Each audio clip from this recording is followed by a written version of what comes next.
మామిడి పంటకు గిట్టుబాటు ధర కల్పించడమే రాష్ట్ర ప్రభుత్వ లక్ష్యమని చిత్తూరు జిల్లా కలెక్టర్ సగిలి షణ్మోహన్ అన్నారు. కలెక్టరేట్లోని సమావేశ మందిరంలో ఏర్పాటు చేసిన విలేకరుల సమావేశంలో ఆయన మాట్లాడుతూ దేశంలోనే చిత్తూరు జిల్లాకు ప్రత్యేక స్థానాన్ని కల్పించిన పంట తోతపూరి మామిడి పండ్లు అని అన్నారు.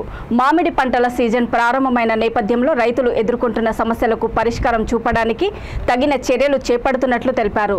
ఇందులో భాగంగా ప్రభుత్వ అధికారులు రైతులు ఇరుపక్షాల సమస్యలను విని వాటిని పరిష్కరించి మామిడి పంటకు గిట్టుబాటు ధర కల్పించేందుకు చర్యలు తీసుకుంటామని అన్నారు. ఇందులో భాగంగా మామిడి పంటల ఫ్యాక్టరీ యజమానులు రైతులకు గిట్టుబాటు ధర కల్పించేలా వారితో సంప్రదింపులు జరుపుతున్నామని అన్నారు. మామిడి పంట రైతులను ఆదుకోవడానికి ప్రభుత్వం తరఫున చర్యలు చేపట్టినట్లు వెల్లడించారు. ఈ కార్యక్రమంలో మామిడికాయల సంఘం జిల్లా నాయకులు బాబ్జీ, ఉద్యానవన శాఖ అధికారి మధుసూదన్ రెడ్డి, ఇతర అధికారులు పాల్గొన్నారు.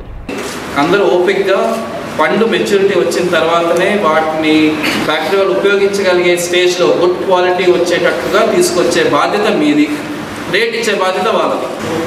ఈ 10 రోజులు అదే రేట్ ఉంటుంది. అంటే 10th మే నుంచి 20th మే, ఈరోజు 12 గంటలు అనుకుంటే 20th మే 12 గంటల వరకు ఒకటే రేటు మాట్లాడుకుంటాం.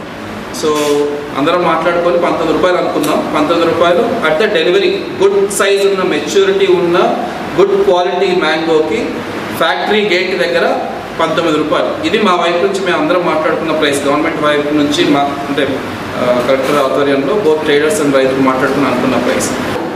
సో ఆ ఉద్దేశంతో అందరూ ఈ మాట నిలబెట్టాలని ఆశిస్తూ థ్యాంక్ యూ. మంచి భరోసా ఇచ్చినారో వాళ్ళు చెప్పిన విధంగానే హార్వెస్ట్ ఏదైతే పంట దిగుబడి వచ్చేదానికి నాణ్యత అటువంటి పంటనే రైతులందరూ కూడా మా ఫ్యాక్టరీలకు సప్లై చేస్తాము.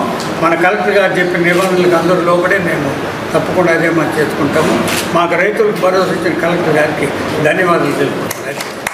మామిడి పంటకు చాలా ప్రసిద్ధి కాబట్టి జిల్లాలో సాగు చేస్తున్న తోతాపురి మామిడిని మార్కెటింగ్ రైతులు నష్టపోకుండా నిర్ణయించడానికి ఏర్పాటు చేసిన ఈ కమిటీ సమావేశంలో ప్రధానంగా జిల్లా కలెక్టర్ గారి ఆధ్వర్యంలో టన్ను 19,000 రూపాయలకు తగ్గకుండా కొనుగోలు చేసే విధంగా నిర్ణయించడం జరిగింది. ఇది డెఫినెట్గా రైతులకు మంచి శుభపరిణామం. ఒకే ఒక సూచన రైతులకు ఏంటంటే, ఈ సంవత్సరం మనకి 3 దఫాలుగా పూత రావడం జరిగింది. దాని ఫలితంగా చెట్ల మీద కూడా కాయలు 3 దఫాలుగా ఉన్నాయి. రైతులు ఈ రేటుకే సంతృప్తి పడి అన్ని కాయల్ని ఒకేసారి కోసుకొని ఫ్యాక్టరీకి తరలించకుండా డెఫినెట్గా రాబోయే రోజులు ఇంకా మంచి ధరలు వచ్చేదానికి అవకాశం ఉంది. కాబట్టి మొదటి దఫా పూతలో వచ్చిన కాయల్ని మొదటి దఫాలో కాయలు కోసి తరలించినట్లయితే మంచి నాణ్యమైన కాయల్ని మనం ఫ్యాక్టరీకి తరలించవచ్చు. ప్రస్తుతం ఉన్న ధరని పొందేదానికి అవకాశం ఉంటుంది. అదేవిధంగా రెండో దఫా పూతలో వచ్చిన కాయల్ని ఇంకొక 15-20 రోజుల తర్వాత కోసినట్లయితే అప్పుడు మంచి పక్వ దశకు వచ్చి ఉంటాయి.